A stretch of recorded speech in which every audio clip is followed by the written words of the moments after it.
The Archdiocese of Chicago is a vibrant and diverse faith community. We celebrate our faith through worship, evangelization, and reaching out to the needy. Welcome to Catholic Chicago.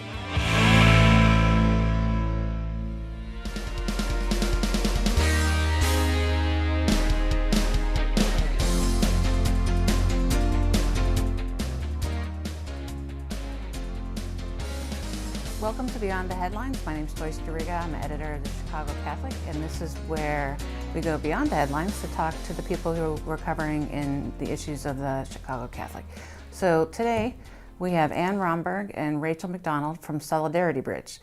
They do a whole ton of stuff. If you want to I'm trying to sum it up and we'll go into unpack it some more, but they've been around since 1999, and they do medical mission trips to Bolivia and Paraguay.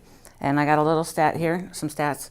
So since the first trip in 1999, Solidarity Bridge has run 115 mission trips, worked with 120 local physicians and 493 mission volunteers, provided 7,500 surgeries, sent 46.7 million worth of donated supplies, and served more than 30,000 patients. So good stuff going on there for sure. So Ann, Rachel, welcome. Thank you.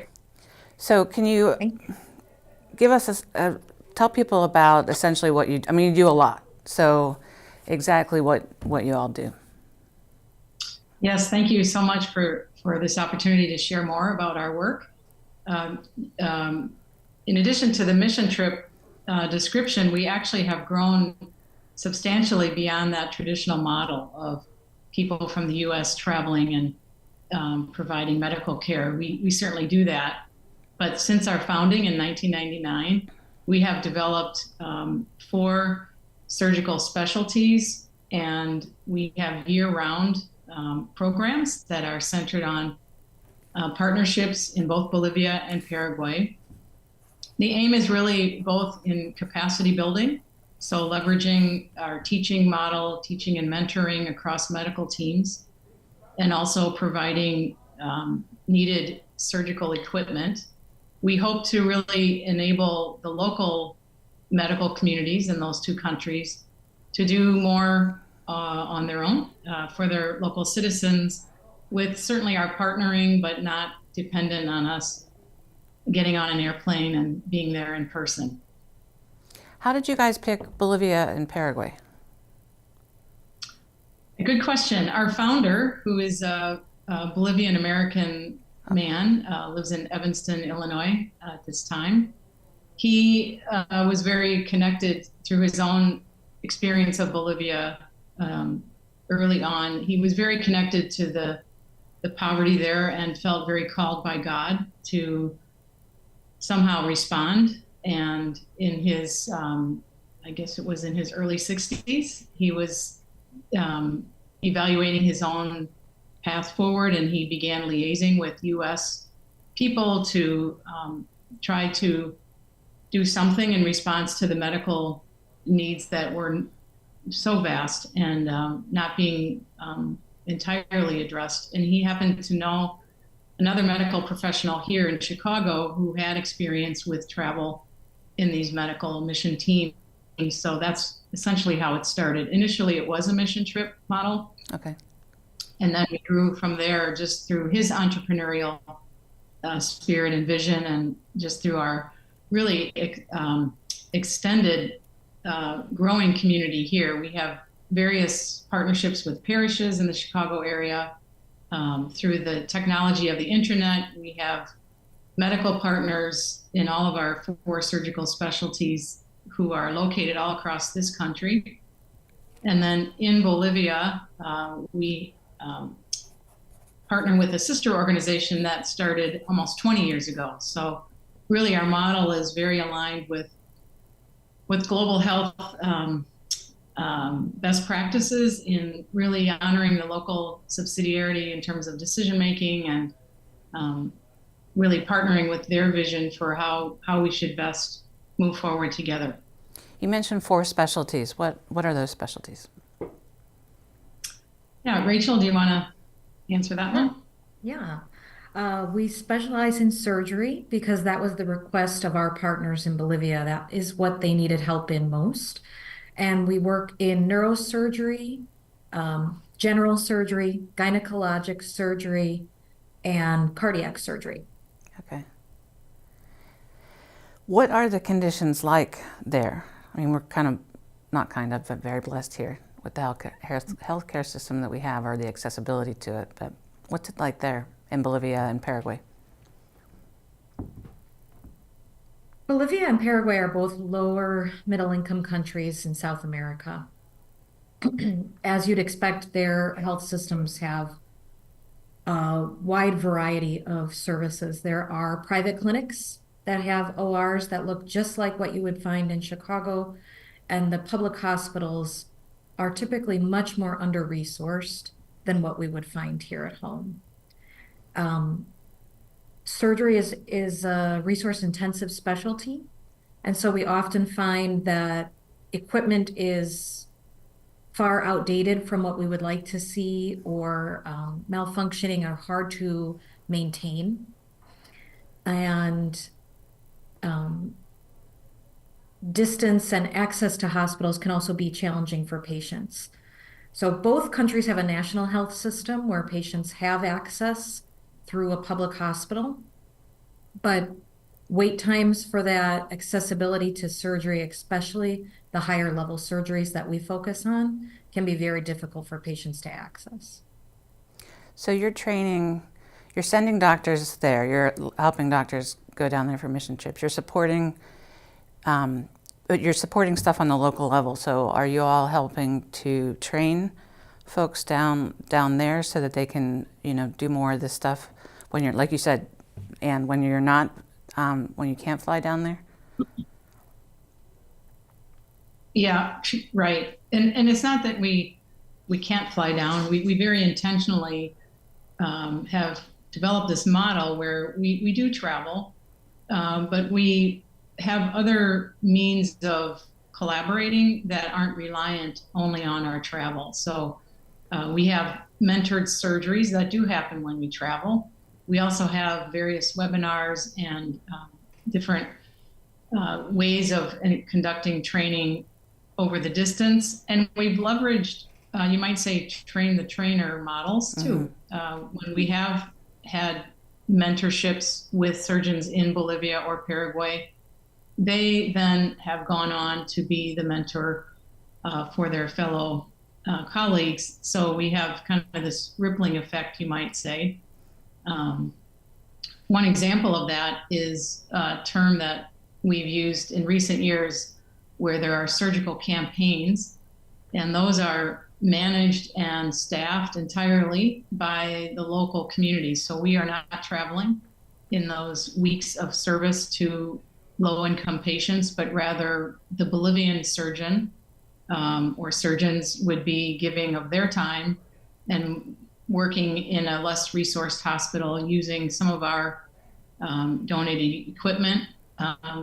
You might know in general surgery that laparoscopic surgery is far more expedient for the patient with lower infection rates, et cetera, than open surgery. And those are trainings that we undertook years and years ago with a group of surgeons in Bolivia, and now they are performing all of these types of surgeries in more remote areas with mentoring side by side some of their local colleagues. So it's really wonderful to see that we have, really expanded our necessity to travel to really leveraging, again, the local resources and really working with their professionals, and also hearing their voice for how we proceed next. That's amazing. So I'm sorry, go ahead, Rachel. I would add that, you'll find in our materials and in our name especially, we're really rooted in solidarity. So we're thinking about those relationships. When we go on a mission trip, it's an opportunity for a U.S. surgeon to meet their peer in Bolivia and to work side by side. And we hope while they're there that they develop an ongoing relationship of support. So we'll often find that U.S. missioners come home from their trip and they say, I realized they really need this piece of equipment or more of these supplies. And I'm going to go to my networks now and advocate for that and work on finding more of those donations. Or I'm going to stay in touch with this person. And when I find an interesting case or report or new study, I'm going to share it with them. And when they have a question about a patient that they're working with, they can reach out to me. Working in solidarity gives us this opportunity, right, to keep the work going year round, day after day, rather than only being present on the ground. And we've only expanded that since COVID, when we had to shut down our travel for a period of time. Our ability now to communicate and be in connection with our colleagues in Bolivia and Paraguay every day, all throughout the year, has grown tremendously. I think that's amazing too, because you've created missionaries within their country, right? The doctors are getting to get back in a way that maybe wasn't possible before, right? And that must bear much fruit. Yes, we work with about 120 physicians in Bolivia and Paraguay, and of course, hundreds more of their support teams, because an OR is not a one-man sport. Surgery is not a one-man sport. So we work with hundreds of physicians in Bolivia and Paraguay who are providing these surgeries in public hospitals or in their private clinics at reduced costs, because they share our concern for these patients. They are deeply in solidarity with people who are suffering, and they want to work with us to make sure that surgery is accessible for everyone who needs it. And initially, did I read this right, that it started out as within the Archdiocese? Like you would have been working down here at Quigley or something? Like, and then you just grew so much that you went out on your own? We did start within, we've always been a mission of the laity of the Archdiocese of Chicago. That was true from day one, and it is true today. What the structure initially was, yes, our founding leader, Juan Lorenzo Hinojosa, was employed by the Archdiocese and had the approval and alignment from the Cardinal, then Cardinal Francis George, to begin this effort as under the staffing structure, you might say, of the Archdiocese. And within the first 2 years, it was then mutually agreed that the organization could, you might say, function more independently and a little bit even faster and more yes, facile as its own entity. So Dr. Hinojosa created the 501c3 status, and we have ever since then been a Catholic nonprofit. It's super exciting. I just remember Cardinal George, people would say, the church should, and he's like, you're the church. You can go and do this. And probably a lot, like you said, a lot easier than you can with a big, diocese. Right. So right. And I would also go on to say, that everything we've described so far is absolutely connected to Catholic social teaching. That's one of our rooted founding values that we have continued to be rooted in. We consider this work very transformative in a bi-directional kind of a way, and I think the other word in our name, bridge, is very significant, because it is true that we bridge resources. We consider this bridge a walkway between all people who participate. So while conventionally people in the U.S. consider themselves, the givers or the people who are offering a service or a skill, they very much see themselves also as receiving the graces and gifts of the experience. And we've heard so many different testimonials that really back that, and it's wonderful to continue to hear people say that their motive is to have this deeper connection with their fellow, with all of humanity, and that they can continue growing even in their own medical practice here, learning different methodologies in medicine as they exchange the cases with their peers in Bolivia or Paraguay. That's good stuff. So, Okay. Solidarity is our motive and our method, as we've said. We got to take a quick break. We'll be right back. Don't go away, anybody. Okay.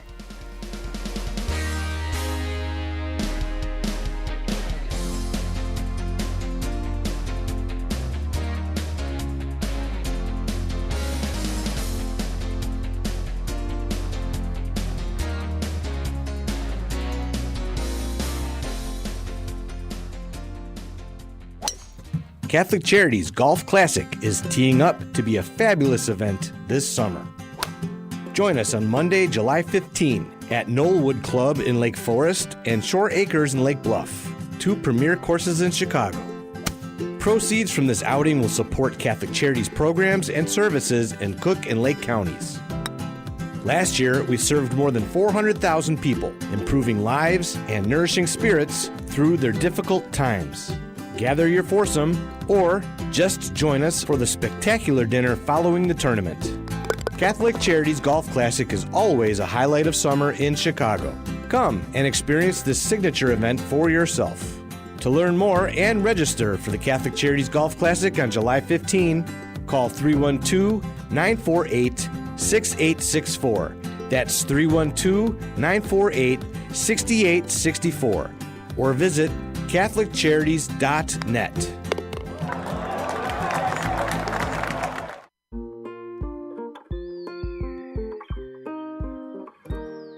I feel special. I feel great. I got good grades.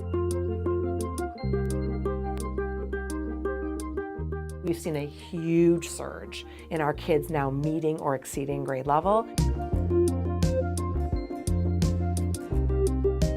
Come check us out. You may have never thought we were an option before. Our school communities provide students with academic excellence and character education in a supportive and stable learning environment. Come see for yourself. Visit artchicago.org/findaschool.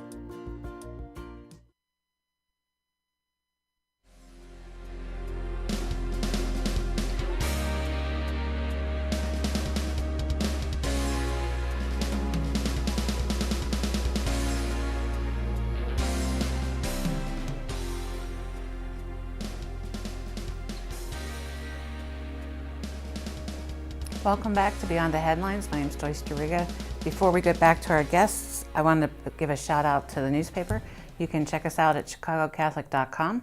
You can subscribe for $35 a year. I just had to think because we just went up in price because we got a new printer. And then you can follow us on social media. There's links on our website. You can sign up for our free e-newsletter that goes out about 3 times a week.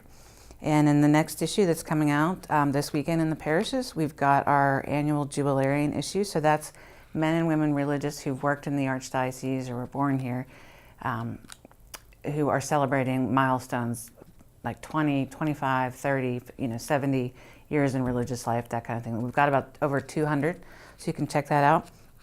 We also have a story about Blessed Carlo Acutis. I don't know if I'm saying that correctly, but Pope Francis just announced that he will be the first millennial saint canonized.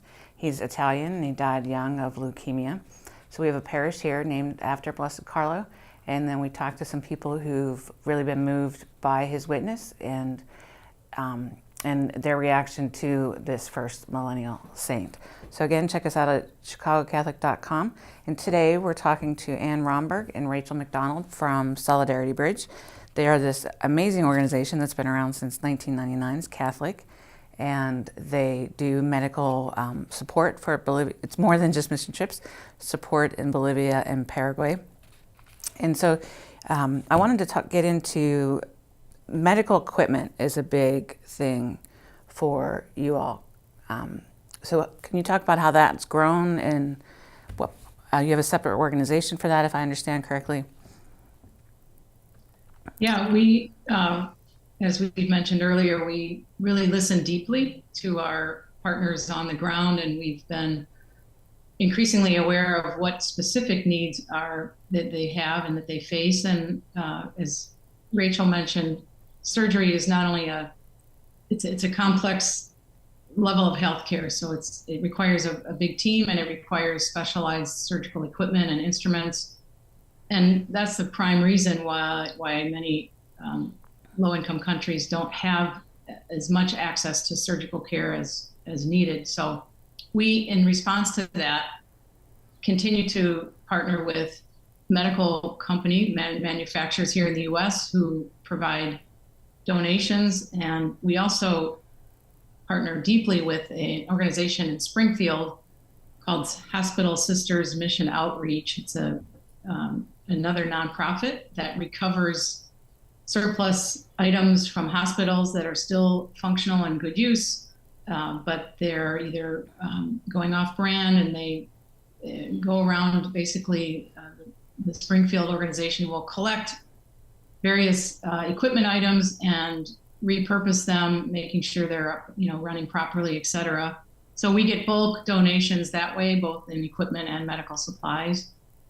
And in sending the items like this to Bolivia and Paraguay, we have leveraged increasingly the shipping containers as our mode of transportation. So in our earliest days, the only way we were able to bring things and share them would be to bring them in suitcases when we travel.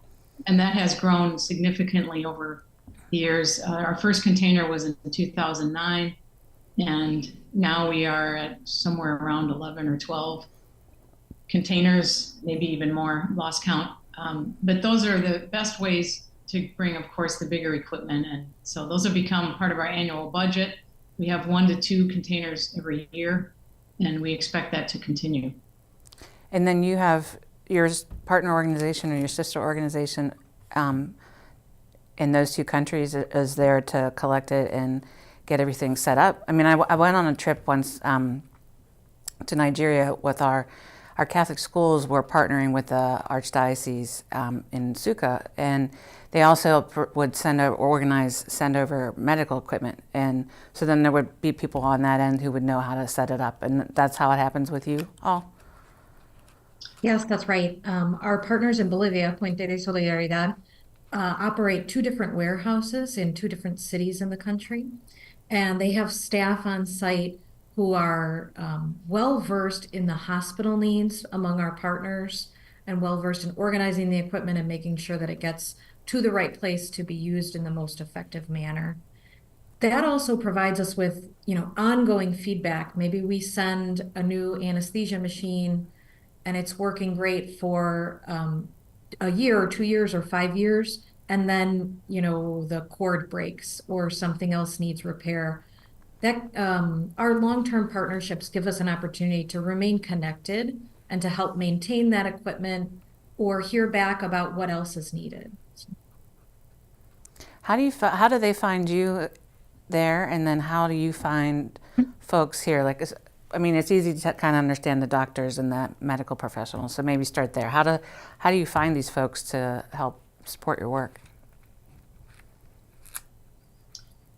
In Bolivia, the office there, our sister organization, really manages everything on the ground there. So regarding different hospital agreements and places that we would call our next partner on the ground, they would be in charge of really talking with those hospital leaders, making a plan for, are we going to undertake equipping?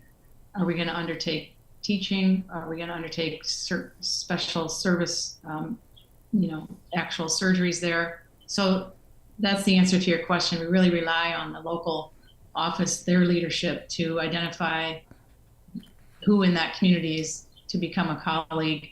And here in the US, it would be the Solidarity Bridge office, located just north of Chicago in Evanston.